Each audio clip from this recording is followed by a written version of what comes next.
Hei whakarewa ake I tā tātou hōtaka he kaupapa nui, he kaupapa tīhaihai I te ngākau.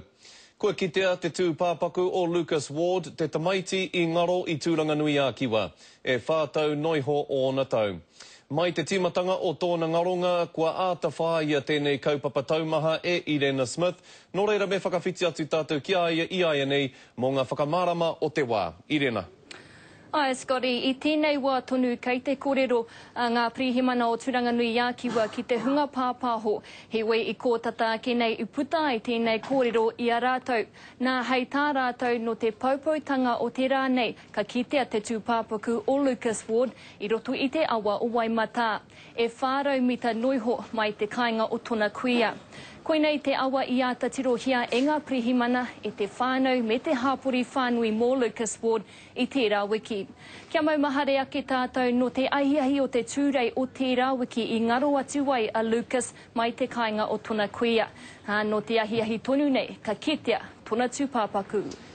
He karere tino pauri. Ko puta he kōrero I te whānau?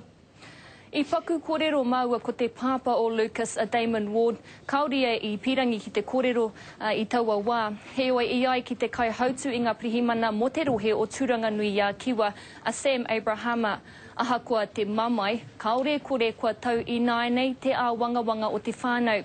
E iwa rā te whānau e kimi ana I tā rātou tamaiti mokopuna. Aha kua I reira toru pia te mā harahara kua mate pia a Lucas. Kaore tonu ētahi o rātou I hiahia ki te whakapono ki tērā momo āhuatanga. Heoi I naenei kua kitea tona tūpāpaku, kua āhei te whānau I naenei ki te whakahoki I aia ki te kōpū o Papatuanuku.